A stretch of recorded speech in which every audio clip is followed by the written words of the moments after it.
വെറുതെ ഉറങ്ങിക്കിടക്കുന്ന താളുകൾ. അത് നമ്മുടെ മുൻഗാമികളുടെ സിരികളിൽ തിളച്ചു മറിഞ്ഞ ചോരയാണ്.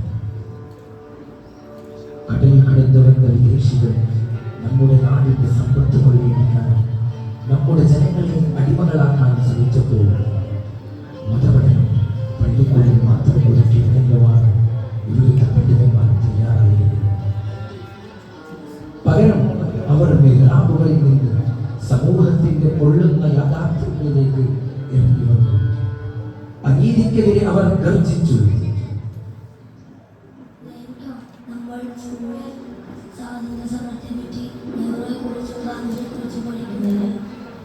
അതിനു മുമ്പ് എന്നാണ് ഉണ്ടായത്? നമ്മുടെ മുസ്ലിങ്ങൾ സ്വാതന്ത്ര്യ സമരത്തിൽ പങ്കെടുത്തിട്ടില്ലേ? പിന്നെയല്ലാതെ ഇതൊക്കെ ഒരു ചെറിയ ചരിത്രം മാത്രമാണ്. നമ്മുടെ നാടിന്റെ സ്വാതന്ത്ര്യത്തിനും ജനങ്ങളുടെ പട്ടിണി മാറ്റാനും വേണ്ടി എത്രയോ ജീവൻ പണയം വെച്ച് നല്ല നല്ല പണ്ഡിതന്മാരുണ്ടായിരുന്നു ഈ കൊച്ചു കേരളത്തിൽ. അതാ നീ അങ്ങോട്ട് നോക്കൂ.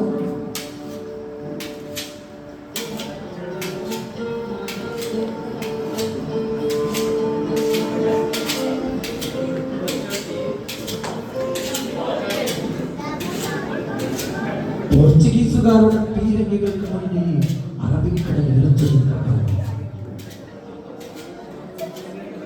കോഴിക്കോടിന്റെ തീരങ്ങളിൽ തീത്തുപ്പുന്ന പറങ്കിക്കപ്പലുകളെ തങ്ങളുടെ പത്തേനാരികൾ കൊണ്ട് നേരിട്ട് വീഴമാണ്. അധിനിവേശത്തിന്റെ അഹങ്കാരത്തെ കടലിൽ മുക്കിക്കൊന്ന സാമൂതിരിയുടെ വിശ്വസ്ത സേനാധിപതി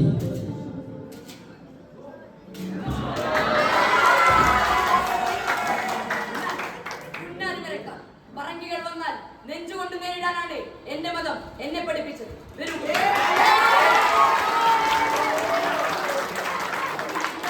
നമ്മളൊന്ന് കത്തിച്ച് ചാമ്പലാക്കിയ പറങ്കികളുടെ കപ്പൽ.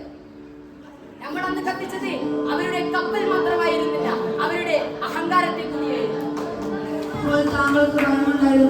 ഈ നീചന്മാരെ കണ്ട് ഭയക്കാനോ, അതും ഈ കുഞ്ഞാലി വരക്കാൻ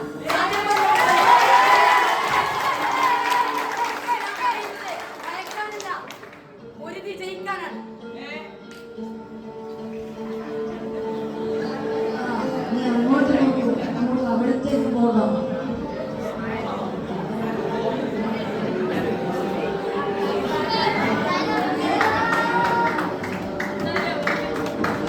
കോഴിക്കോടിന്റെ തീരങ്ങളിൽ നിന്ന് മലപ്പുറത്തിന്റെ മണ്ണിലേക്ക് ചരിത്രം ബ്രിട്ടീഷുകാരുടെ തോക്കുകൾക്ക് മുന്നിൽ നെഞ്ചുവിരിച്ചു നിന്ന ഒരു മതപണ്ഡിതൻ സ്വന്തം നാട്ടിലെ പട്ടിണി പാവങ്ങൾക്ക് വേണ്ടി സാമ്രാജ്യത്വത്തിന്റെ കോടതി കയറിയ ഒരു സാധാരണ കാവിയായിരുന്നില്ല അദ്ദേഹം. ഇന്ത്യയിലെ ആദ്യത്തെ ഒരു വിഷയ സമരത്തിന്റെ ധീരനായ നായകൻ.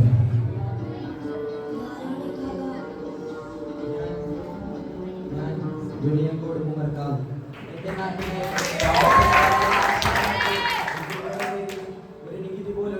കാശ് പോലും ഞാൻ പോർച്ചുഗീസുകാർക്ക് കൊടുക്കാൻ സമ്മതിക്കുകയില്ല.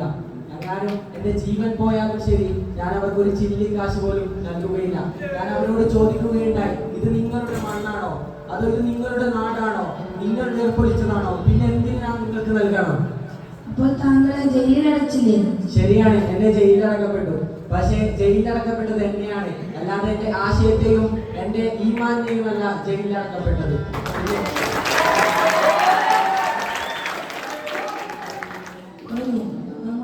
അങ്ങോട്ട് പോകാം.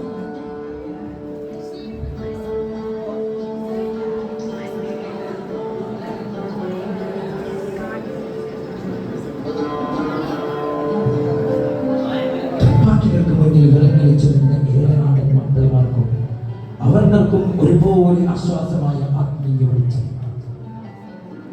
ജാതിയും മതവും നോക്കാതെ ബ്രിട്ടീഷുകാർക്കെതിരെ പോരാടാൻ ജനങ്ങളെ ഒന്നിപ്പിച്ച സാമൂഹിക പരിഷ്കർത്താവ്.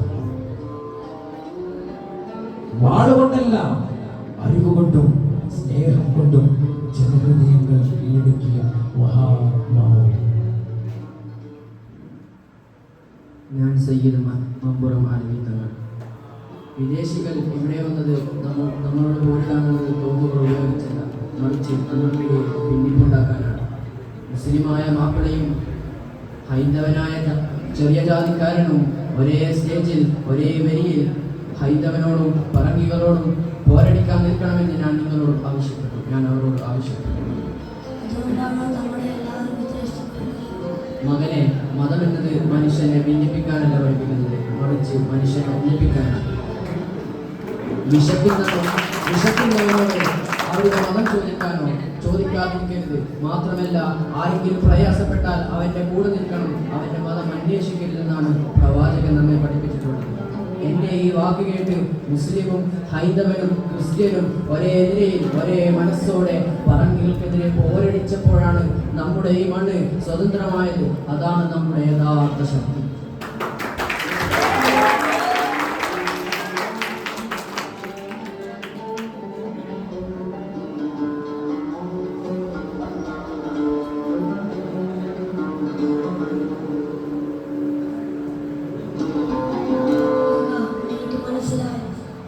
നമ്മൾക്ക് മുമ്പ് വലിയ വലിയ പണ്ഡിതന്മാർ കേരളത്തിൽ കഴിഞ്ഞുപോയിട്ടുണ്ടെന്ന്. നിനക്ക് മനസ്സിലായില്ലേ? നമ്മുടെ നാടിന്റെ സ്വതന്ത്രത്തിനും ജനങ്ങളുടെ പട്ടിണി മാറ്റാൻ വേണ്ടിയോ എത്ര ജീവനാണ് പൊരുതിയതെന്ന്. അതേ കുട്ടികളെ, ഇവരാണ് നമ്മുടെ വിദ്യാർത്ഥികളായത്.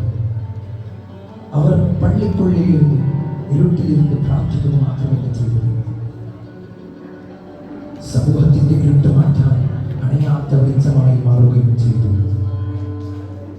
കുഞ്ഞാലി മരക്കാരുടെ ദേശസ്നേഹവും ധീരമായ വാഴും, ഉമർ ഖാദിയുടെ അടിയറവ് പറയാത്ത നിശ്ചയദാർഢ്യവും, മുമ്പുറം തങ്ങളുടെ മാനവികതയും ദീർഘവീക്ഷണവും.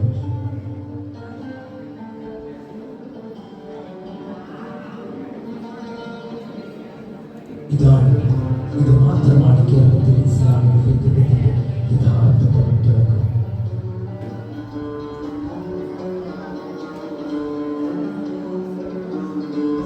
ഈ പോരാട്ടത്തിന്റെ പൈതൃകം നാം മറക്കാൻ പാടില്ല.